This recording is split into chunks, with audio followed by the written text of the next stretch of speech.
Let's assume that the limit as theta approaches -1 from the left of f of theta exists, and let's assume that theta squared plus theta minus 2 over theta plus 3 is less than or equal to f of theta over theta squared less than or equal to theta squared plus 2 theta minus 1 over theta plus 3. So I want to use the squeeze theorem to find the limit above. Okay, so that involves us looking at the endpoints here. So let's first take a look at the lower bound.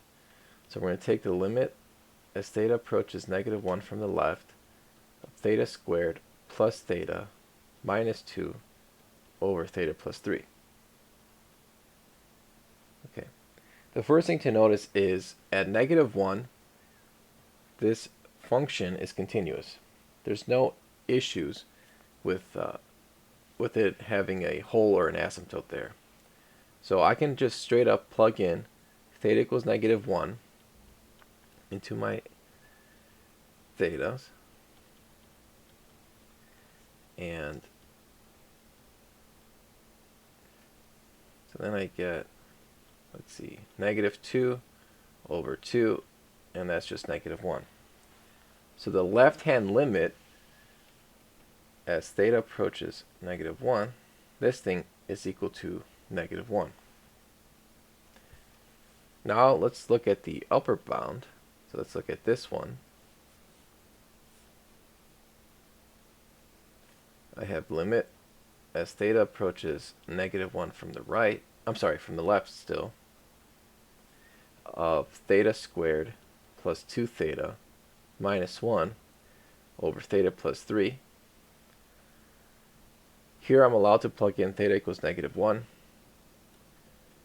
So I could just plug in -1 in for theta. And at the top, let's see, I get 1 minus 2 is -1, minus 1 is -2 over 2, and that's just -1. So this limit, now as theta approaches -1 from the left, is also -1. So what we found is f of theta over theta squared is bounded between two functions whose limit goes to -1. Okay, so by the squeeze theorem, we should say that limit as theta approaches -1 from the left of f of theta over theta squared should be -1. Here I'm not done yet, because I want to find the limit as theta approaches -1 from the left of f of theta.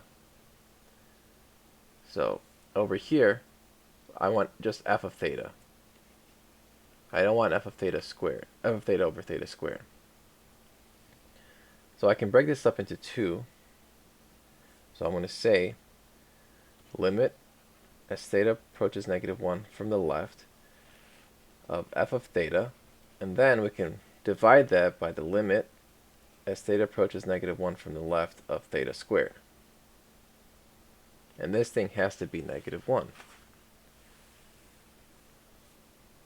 So I have limit as theta approaches -1 from the left, and then we can multiply this bottom limit to the right. So we'll have negative limit as theta approaches -1 from the left of theta squared. And so limit as theta approaches -1 from the left is negative, and then if I plug in -1 in for theta, I just get +1.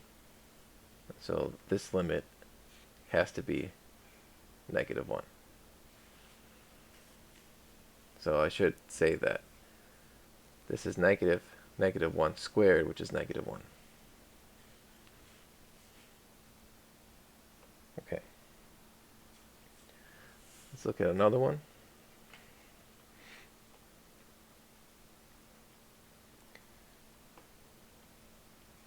the next one, we'll be looking at limit as n approaches infinity of the nth root of 3 to the n plus 2 times the absolute value of sine of n to the n, close the absolute value, and then we'll raise everything to the nth power.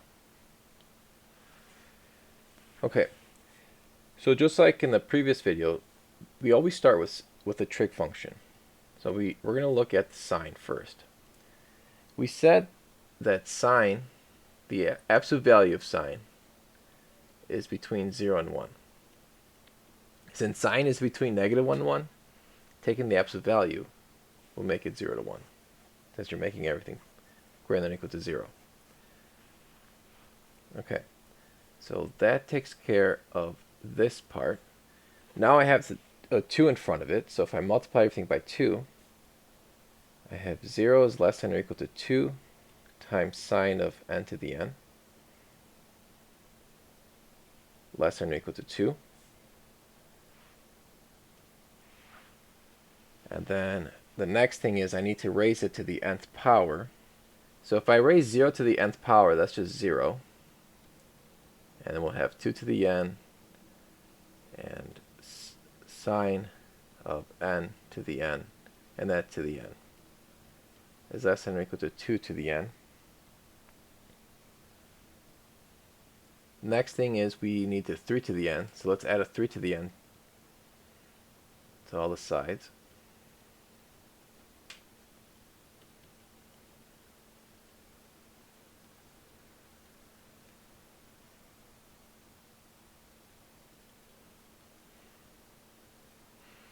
And notice here, I can't add 3 to the n plus 2 to the n, since they have different bases.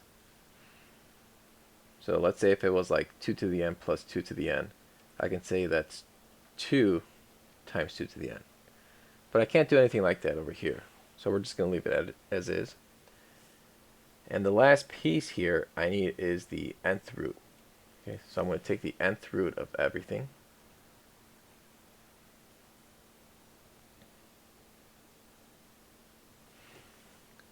On the left, I have something to the nth power, and then I'm taking the nth root of it. So those should cancel. So I should be left with just 3 on the left here. And then I'm still going to have this long nth root.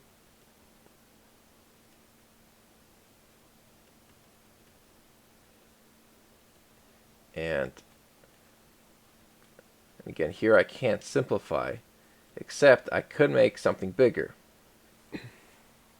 So something bigger than the nth root of 3 to the n plus 2 to the n would be if I change what if the 2 to the n was 3 to the n? What if it was like this?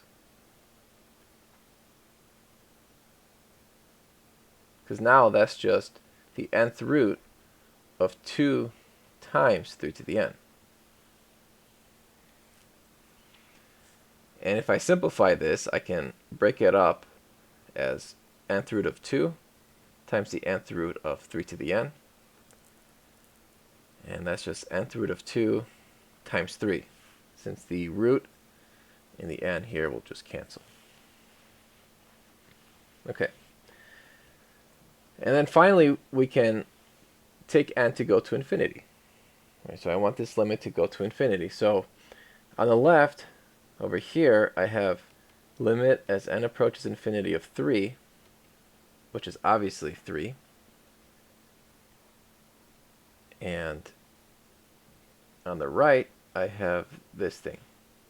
So I'm just going to take the limit as n approaches infinity of 3 times 2, the nth root of 2.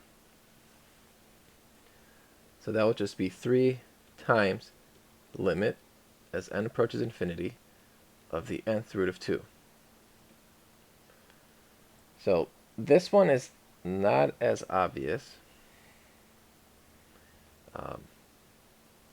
So if you need some convincing, I would graph this, or just take really big values for n. But basically, this limit will go to 1. And so this whole thing is 3.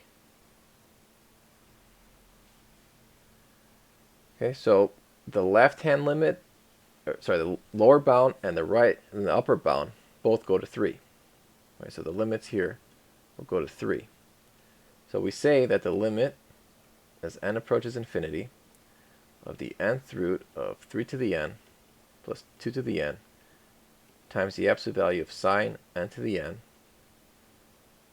n is equal to 3 by the squeeze theorem.